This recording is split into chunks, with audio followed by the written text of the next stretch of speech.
Bonsoir, mesdames et messieurs. Alexandre Baudouin et François Trépanier qui vous souhaitent la bienvenue à cette autre édition de Sport Express. Salut François. Salut Alex. Je te laisse y aller avec nos invités. Moi, j'ai une surprise pour toi. Bon, il est déjà dans l'ambiance des fêtes, je pense. Alors, belle émission cette semaine, spécial ski alpin. Première partie, on reçoit notre chum Sébastien Moquin, qui est un des copropriétaires de la compagnie Raccoon Ski. Compagnie avec des gars de Saint-Jean qui ont créé ça. Et en deuxième partie, c'est notre ami Michel Couture, président de Ski Saint-Bruno, qui parlera de la saison de ski qui s'en vient. Et salutations à notre ami Jean Guillet également. Exactement, mais il a fait quelque chose de beau, lui, dans son magasin. Là. De toute beauté, absolument. On invite les gens à aller visiter signer Guillet et voir le magnifique décor de Noël, Alex. Voilà. Bienvenue à Sport Express.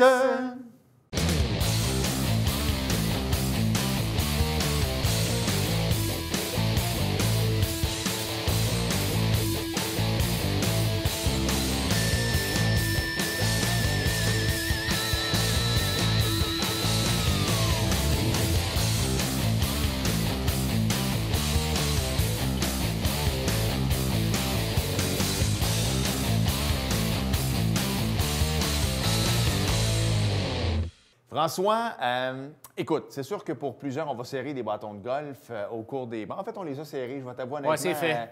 J'ai joué la semaine dernière, mais là, avec ce qui est tombé en fin de semaine, je pense que c'est pas mal terminé. On va de penser au ski bientôt. Il va falloir sortir les skis et...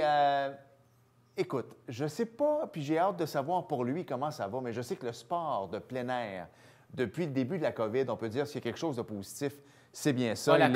Exactement, il est le copropriétaire de Ski Raccoon. Tu te souviens, on l'a déjà reçu ici en studio. Joannais. Oui, Joannais également. Sébastien Moquin est avec nous. Salut Sébastien. Salut les gars. Salut Sébastien. Hey Sébastien, je l'ai dit d'entrée de jeu, écoute, c'est la folie. Moi, je le sais, je parle souvent à un de mes chums, Hugues Chantal, qui est le directeur au Sport Expert Atmosphère aux Promenades Saint-Bruno. Et il me dit, tu prends ce qui est sur le plancher, t'oublies ça, il n'y a rien en arrière, il n'y a rien dans le backstore. Je sais que tu as un magasin de vélo également, toi, c'est Cycle Régis, c'est sur Van Horn à Outremont. Parle-moi un peu de ta saison estivale. Je pense que c'était la folie. Les gens ont redécouvert que finalement, je sens encore pédaler, moi. Oui, c'est vraiment ce qui s'est passé. Dès le printemps, on se demandait un peu ce qui se passait avec les mesures prises par le gouvernement. On a fermé le magasin. On pouvait juste faire de la mécanique, l'entretien de base. Ça a commencé à nous inquiéter quand même parce qu'on avait beaucoup d'inventaire. Je veux dire, moi, mes achats, je les fais toujours 6 mois d'avance. Mon magasin était rempli de vélos. Je ne pouvais pas vendre de vélos, pas de contact avec les clients. Puis ensuite, ça a été débloqué. On est devenu un service essentiel où est-ce que là, on pouvait faire de la mécanique et faire de la vente de vélos. Puis à ce moment-là, c'est comme quelqu'un a appelé un interrupteur, puis l'aurait mis à on, puis automatiquement, j'avais 1 heure d'attente tout l'été en avant du magasin. Carrément 1 heure d'attente, des gens, un derrière l'autre, qui attendaient pour venir acheter des vélos. Puis le plus gros défi, c'était l'approvisionnement, parce que tout ce que j'avais acheté, prêt pour ma saison, ça a pris le temps de le dire, il ne restait plus rien. Puis même, moi, je fais affaire avec, exemple, Trek, qui est une très, très grosse société, la 2e plus grosse au monde. Puis eux aussi n'avaient plus d'inventaire. Fait que j'étais au téléphone à semaine longue à essayer de m'approvisionner, à acheter d'autres marques de vélos que j'ai jamais vendues. J'ai acheté des vélos à Toronto. À chaque semaine, il y avait un 54 pieds qui rentrait. On rentrait 100 vélos dans le magasin. À la fin de la semaine, il n'y avait plus de vélos. Fait que c'était fou, complètement fou. Sébastien, on sait que la mode, les habitudes sont de plus en plus aux saines habitudes de vie maintenant. Les gens aiment faire du sport, les gens aiment faire attention à ce qu'ils mangent. Je sais que toi aussi, tu es un athlète, tu as fait du vélo de compétition longtemps. Est-ce que tu sens que tu as ta clientèle fidèle? Est-ce qu'il y a beaucoup de nouveaux clients également qui se pointent au magasin, qui ont décidé de s'y mettre? Il y en a qui font du duathlon, du triathlon. Est-ce que tu sens qu'il y a beaucoup de nouvelles clientèles? Oui, vraiment. Je veux dire, il y a 2 types de clientèle. Il y a ceux ils s'achètent un vélo, un premier prix, c'est juste pour se déplacer, prendre de l'air, bouger à l'extérieur. Ça a été une grosse partie de nos ventes. Puis ensuite, il y a tous ceux qui suivent un peu la tendance, soit vélo de route ou vélo de montagne, de se mettre en forme. Je veux dire, moi, j'ai ma gang de chums de Saint-Jean, là, que tu connais peut-être, François, mais ça fait 25 ans qu'ils me regardent faire du vélo. Puis ils ont 0 intérêt à vraiment le pratiquer comme je l'ai toujours fait. Puis cette année, ma gang au complet s'est équipée en vélo de route. Puis là, c'est rendu tous des adeptes. Ils s'achètent des rouleaux d'entraînement pour se préparer l'hiver, puis se mettre en forme. Ça a donné la piqûre à vraiment beaucoup de gens. C'est sûr qu'il y a un pourcentage de tout ce monde-là qui vont sûrement pas poursuivre pour toutes les raisons du monde, mais je pense qu'on va en attacher plusieurs. Écoute, on est très content pour toi, en fait, que ça a été une belle saison estivale, que ça a finalement décollé. Et là, le temps froid est arrivé. Je sais que plusieurs stations de ski qui, eux, ça a été une fin abrupte l'an dernier, à la fin mars. Ça a été complètement arrêté. Et là, ben, il n'y a pas vraiment de sport. Tu ne peux pas jouer au hockey, tu ne peux pas vraiment jouer au soccer également, tu ne peux pas faire de sport intérieur, du moins à part des espèces de cours privés. Alors, j'ai comme l'impression que la folie va se transporter sur les pentes de ski. Et toi, ben, on l'a dit d'ouverture, tu es copropriétaire de Raccoon Ski. Comment t'anticipes? Est-ce que tu as l'impression que ça va être aussi fou que la saison estivale? Si je me fie au chiffre de vente, avec même pas de neige encore sur le terrain, je crois que oui. Je me déplace. On vend nos skis à travers plusieurs réseaux détaillants au Québec. Eux aussi sentent un engouement vraiment accru. Nos ventes aussi sur Internet, nos ventes de skis n'ont jamais été aussi hautes. Moi, je pense que d'ici Noël, de tout notre inventaire, on n'aura plus rien. Ça va être probablement la première fois que ça arrive depuis 10 ans, la création de Raccoon. Donc, c'est certain que les gens veulent bouger, veulent être dehors, ne prennent pas l'avion. Les montagnes de ski vont être ouvertes. Le gouvernement l'a annoncé. Ski de fond, c'est la même chose. C'est la folie. Les raquettes pour jouer dans la neige. Fait que sans aucun doute, ça va être un bon succès pour ça aussi. Sébastien, on t'a déjà reçu à l'émission. Nous, on connaît un petit peu l'histoire de Raccoon, mais rapidement, si tu pouvais expliquer aux téléspectateurs comment ça a commencé, cette belle aventure-là. L'émission est diffusée beaucoup ici dans le Haut-Richelieu, partout sur le web. Mais les gens de Saint-Jean ont de quoi être fiers. Là. Ces deux gars de Saint-Jean qui avaient parti cette compagnie de ski qui est maintenant reconnue vraiment à travers la province et ça dépasse les frontières. Comment ça a commencé, l'aventure Raccoon, pour toi et Jonathan? Ça a commencé il y a une dizaine d'années avec un de mes bons amis, là, Jonathan, qui avait une compagnie d'armoire de cuisine. Il y avait de la machinerie industrielle. On a pris cette machine-là. On s'est donné comme défi de fabriquer des skis. Il y avait du bois, il y avait des presses, des grosses presses hydrauliques. On s'est servi de ça pour pouvoir presser des skis. On voulait faire un produit 100% québécois. On s'est battu pour ça. Maintenant, ça fait déjà 10 ans. On vend à travers le Québec. On développe le marché de l'Ouest canadien cette année. On a le marché de la France. On a une vingtaine de détaillants en France. Fait que c'est un beau succès pour une petite entreprise locale qui est partie juste d'une espèce de trip de fabriquer une paire de skis comme défi personnel. Maintenant, on vend des milliers de paires de skis. C'est super intéressant. Puis le fait d'avoir des gros noms quand même qui s'identifient à vous, on va se le dire, là, Martin Marthe qui porte ou portait fièrement qui allait skier avec tes skis, ça aussi, ça doit donner un petit coup de main parce que s'il y a quelqu'un au Québec à qui on va être identifié, c'est bien lui. Là. Martin, ça a été une circonstance, ça a été un hasard. Dans un autre projet, j'avais un partenaire d'affaires c'est lui qui était derrière le concept des annonces Honda avec Martin Matt. Puis il m'a donné, comme il m'a dit, Martin, il a vu vos skis, il est intéressé, il veut les essayer, il veut skier avec. Puis une fois qu'il a skié avec, il nous a dit, les gars, je vais embarquer avec vous autres dans l'aventure. Je vais vous aider un peu à bâtir la notoriété. Martin, c'est un passionné de ski. Quand il y a des vacances, il s'en va skier n'importe où sur la planète quand il a la chance. Fait qu'on était bien contents de s'associer avec lui pour sa notoriété, mais aussi pour son enthousiasme pour le ski, parce qu'il est aussi passionné que nous pour le ski. Mais juste avant, parce que tu sais, Marie-André a travaillé longtemps pour Honda. C'est quelqu'un, là, maintenant, avec vous autres, avec Maxi également, c'est quelqu'un qui s'implique énormément. Lorsqu'il embarque dans un projet, comparativement à d'autres porte-paroles, des fois, où on n'ose pas trop en parler en public de ces fameuses pubs-là, mais lui, quand il embarque, il embarque. Oui, vraiment. Même que c'est de notre équipe. On est 4 gars là-dedans en tout. Il amène des détails très techniques, autant sur le visuel que sur la qualité de ski sur la neige. Fait autant qu'on ne veut pas s'associer avec lui comme un porte-parole, mais plutôt comme un ambassadeur du produit. Mais il nous amène aussi beaucoup de points techniques pour améliorer notre ski, puis l'amener à un autre niveau. Sébastien, est-ce que vous sentez un peu l'impact? Le gouvernement encourage beaucoup d'acheter local avec le panier bleu, d'encourager les commerçants québécois. T'sais, on s'entend, vous êtes en compétition avec plusieurs grosses marques là, reconnues mondialement de ski. Est-ce que vous sentez quand même une certaine faveur du public québécois, des habitants du Québec par rapport à votre marque? Est-ce que vous voyez la différence? On voit la différence. Je ne sais pas si c'est vraiment à cause de la situation COVID, parce que nos ventes ont vraiment pris de l'ampleur. Mais il y a de plus en plus de gens qui nous écrivent, qui disent qu'ils veulent supporter une entreprise québécoise comme la nôtre. Je veux dire, ça fait 10 ans qu'on se force à fabriquer des skis, à les faire 100% ici. On avait toutes les chances du monde d'aller les faire fabriquer ailleurs, puis juste mettre notre logo dessus. On s'est battu pour les faire ici. Fait que c'est le fun de voir que les gens, de plus en plus, ont de l'engouement pour les skis faits ici. Ouais.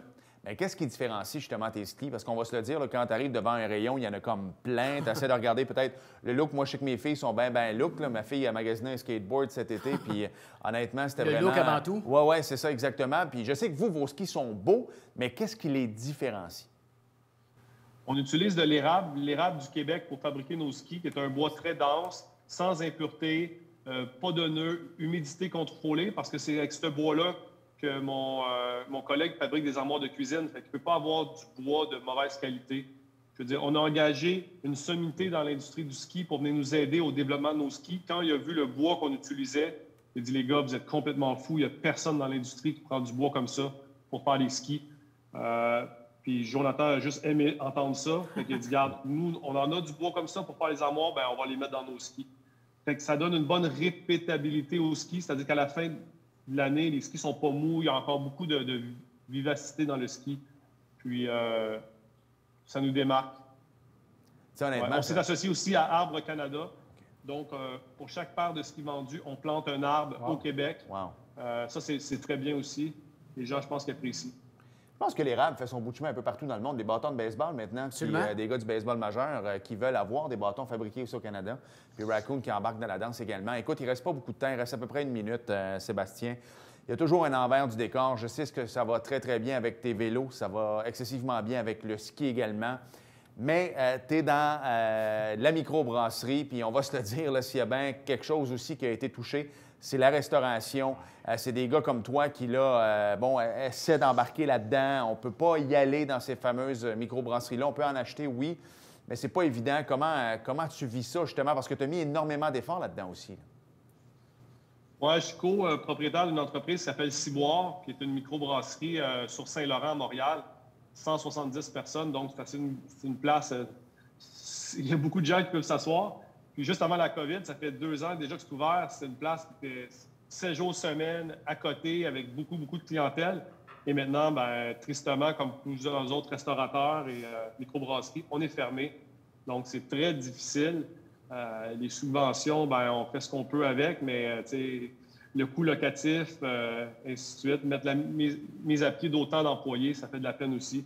On a vraiment hâte que ça redécolle. En tout cas, j'espère que les vaccins vont fonctionner pour ça, parce que vous perdez c'est gros pour vous le mois de décembre avec le temps de Noël, absolument. Les parties de bureau également, les gens qui allaient se réunir pour des 5 à 7. Alors, j'espère sincèrement que janvier, février, mars, ce sera peut-être un petit peu plus mort, mais que quand le beau temps va revenir en avril, après une belle saison de ski, justement, que vous puissiez repartir. Sébastien? Ouais. En attendant qu'on vende des skis en masse. Oui, exactement. Merci, parce que tu es un gars de la région qui s'implique, qui rayonne partout maintenant au Québec et au Canada. Merci de faire tout ça. Merci d'employer des gens également. Absolument. Et puis, au plaisir de te recevoir en studio très bientôt. Bon hiver, Sébastien. Yes. Merci, les gars. Merci beaucoup. Salut.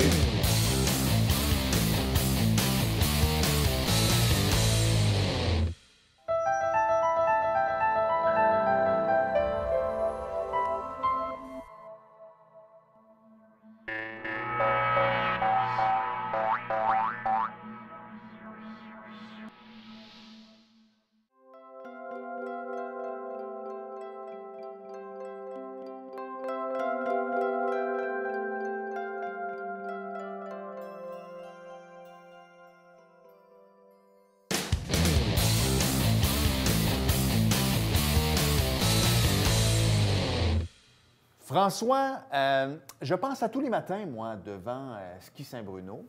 Un endroit magnifique. Exactement, parce que moi, j'habite dans la magnifique région de Saint-Bruno. Alors, je passe devant le mont Saint-Bruno et là, ce matin, je regardais sur les pentes. C'était blanc.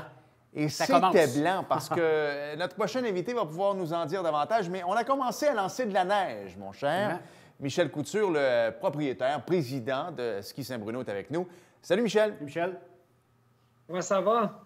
Bien, nous autres, on va très, très bien. Écoute, je suis pas fou, là. Dis-moi là, je sais qu'il a tombé une petite bordée de neige dimanche, mais c'est au-delà de ça. Les canons sont sortis et ce sont les canons à Saint-Bruno. Puis là, bien, on veut partir une belle saison.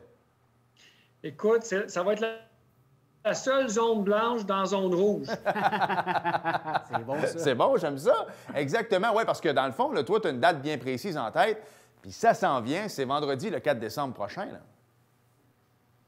Oui, vendredi le 4, là, ça va être le début de saison qui commence, un autre moment captivant. Hein? Écoute, saison après saison, depuis 1988 qu'on est là, la famille, ça. Une autre saison qui s'amorce dans des conditions relativement différentes de ce qu'on a été habitué. Sauf qu'au moins, au niveau météo, on a un peu de froid. Ça, là, on est un peu en retard sur l'échéancier de construction de la montagne, hein, parce qu'habituellement, on est beaucoup plus en avance que ça, je ne cacherai pas. Sauf qu'on a déjà vécu aussi des chaleurs énormes qu'on était jusqu'aux fêtes sur le gazon. On est quand même dans une position qu'on est quand même heureux. Michel, je veux que tu nous parles un petit peu des différents obstacles que vous avez devant vous présentement là, à cause de la COVID. Qu'est-ce qu'on va pouvoir faire et qu'est-ce qu'on ne pourra pas faire à la montagne à l'heure où on se parle cet hiver parce qu'on espère que ça va s'améliorer encore de route? Actuellement, avec la zone rouge, le gouvernement accorde une obligation de restriction des capacités des remontées mécaniques, qui est une chose qui nous dérange beaucoup parce qu'on sait qu'on est en plein air à l'extérieur. Les remontées, c'est en déplacement d'air frais continuel.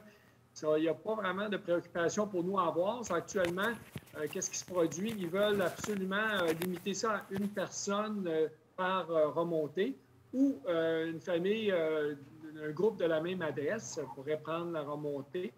Ça, c'est une des limitations qui reste. Le service alimentaire, c'est comme n'importe où ailleurs, c'est ta marche en take-out. Comme on dit, on va faire un take-out directement puis aller sur les pistes, grignoter ou boire ou prendre notre soupe, notre muffin. Il n'y aura pas de monde qui va pouvoir rester en dedans pour manger, à part comme refuge, se réchauffer. Le volet des autres départements marche normalement, les services de location, d'ateliers de réparation et boutiques. L'autre restriction qui reste, qu'on espère qui va être débloquée d'ici les prochains jours, c'est le service d'enseignement qui serait en cours. Parce que le décret, si je ne me suis pas trompé, il donne justement droit aux entraîneurs privés. Sur un cours privé, c'est un entraîneur privé 1 à 1. On ne voit pas la restriction en milieu extérieur de restreindre ça, parce qu'actuellement, on a plus de 500 quelques enseignants qui ne travaillent pas. On parle de quand même 32 000 élèves dans l'école de ski qui bénéficieront pas, adultes et jeunes, des programmes. C'est pour ça que les cours privés, c'est urgent que ça décolle. Là. Écoute, moi, je n'ai pas envie de mettre personne à dos, là, mais je pense qu'on est capable, là, je vais peser mes mots, là, je pense qu'on est capable d'y avoir une distanciation sociale de 2 mètres. On est à l'extérieur. En plus. On permet certaines activités avec des entraîneurs privés à l'intérieur présentement, puis on ne se mettra pas de la tête dans le sable, mais il y a des arénas qui réussissent à vendre leurs heures de glace présentement, qu'on est une dizaine sur la patinoire, à une belle distance de 2 mètres. Jamais je croirais, Michel, qu'on ne sera pas capable d'en venir avec un consensus de comment pouvoir faire ça. Parce que sincèrement, celle-là, je ne la comprends pas pantoute. Actuellement, je vais vous dire, là, je suis du même avis que toi, c'est que, écoute, c'est pour ça qu'on a tout monté notre programme. Ça fait 6 mois qu'on se prépare. Hein. Vous n'avez pas idée à quel point c'est bien monté.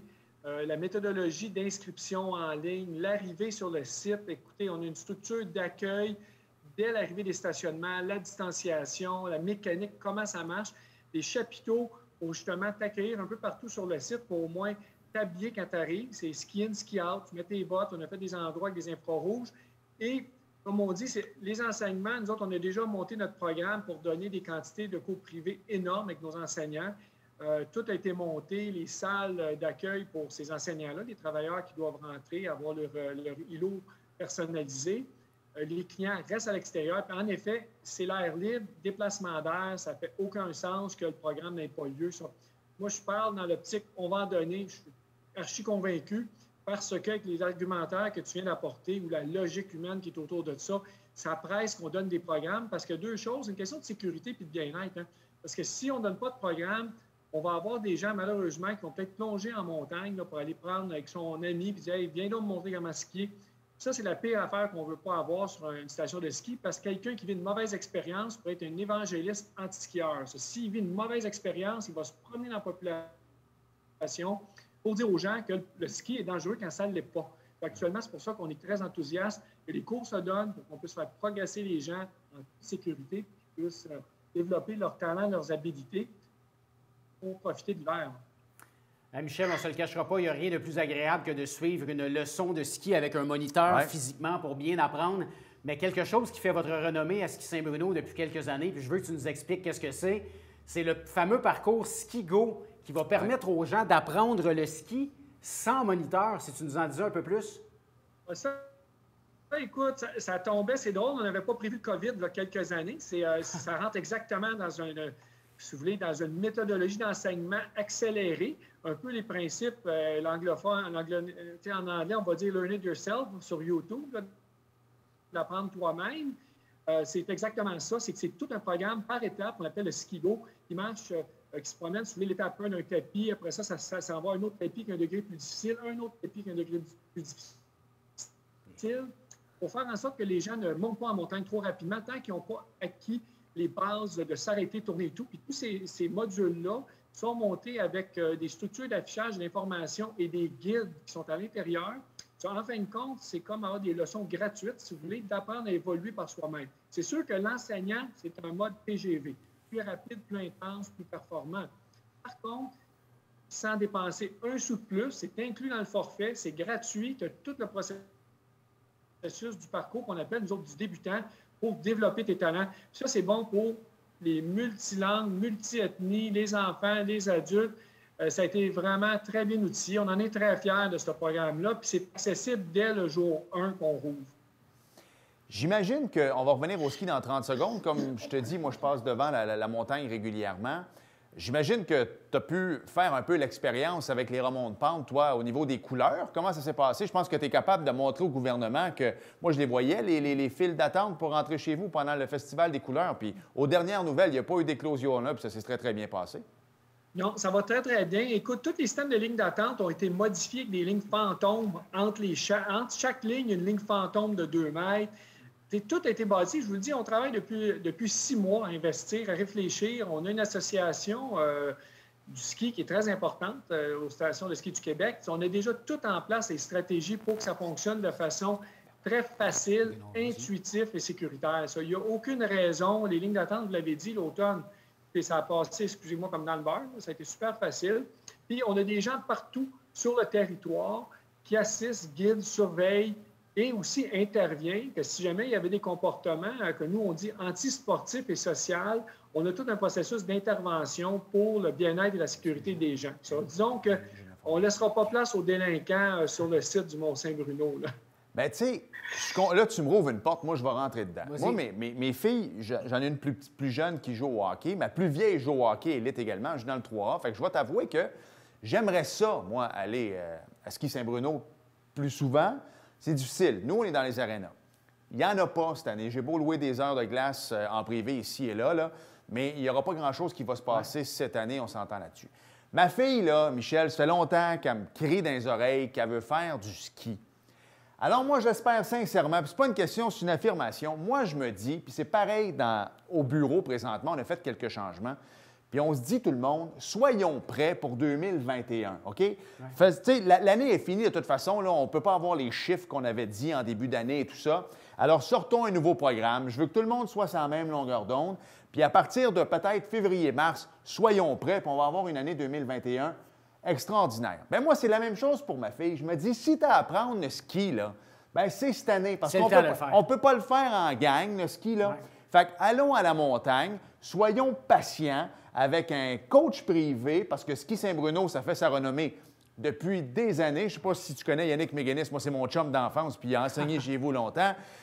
Écoute, va là, apprends, puis l'année prochaine, tu vas pouvoir y aller avec tes amis, puis tu vas avoir déjà une bonne base. Moi, ça ne me rentre pas dans la tête. C'est le temps de profiter du plein air, Alex. Ben oui, tabarouette, j'espère que ça va changer. OK, l'idée, là, le ski, contrairement au hockey, là, je vais plaider pour ma paroisse, là, le ski a une chose intéressante que tu ne retrouves pas dans le ski, c'est le rassemblement familial, de se retrouver ensemble. Parce que patiner sur une patinoire, oui, tu es dans l'estrade, sauf qu'en ski, tu n'es pas dans l'estrade, tu es sur la glace avec les enfants tout le temps.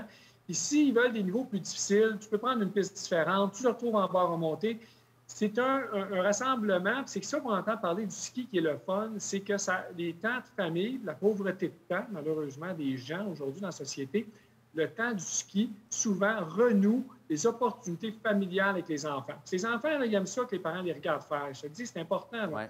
Ça apporte un côté très, très important. Puis Saint-Bruno a été développé pour un site sécuritaire. Ça. Un enfant qui a 12 ans, qui sait skier un peu, là, peut rester seul sur la montagne sans aucun problème. C'est même pas inquiétant. On a des niveaux de sécurité qui sont là, des patrouilleurs présents, des employés formés. Des enfants d'eux-mêmes, ils peuvent venir skier avec leurs amis, puis écoutez, il n'y en a pas de difficulté. Tellement vrai. Non, mais... Oui, absolument. Je vais juste mentionner, parce qu'on n'a plus de temps, mais Ski Saint-Bruno, réputé également pour le ski de soirée avec une belle vue sur Montréal.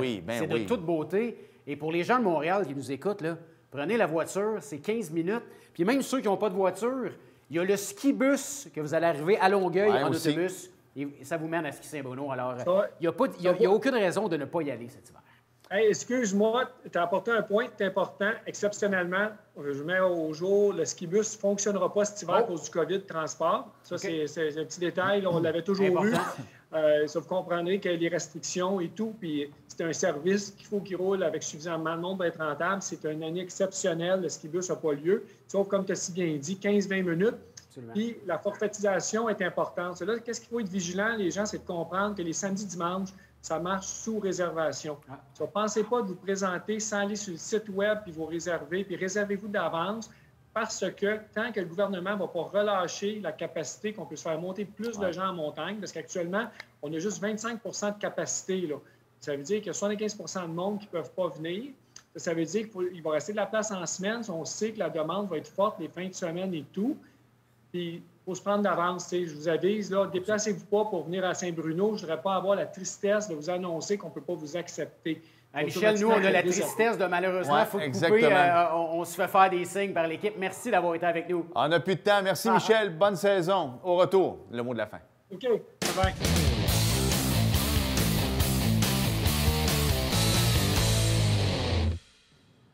Ah, que ça donne le goût d'aller faire du ski, cette émission-là, mon cher. J'ai hâte de te voir sur les pentes, mon cher. Merci, François. Merci, Alex. Merci à vous d'avoir été là et à la semaine prochaine. Salut. Bye-bye.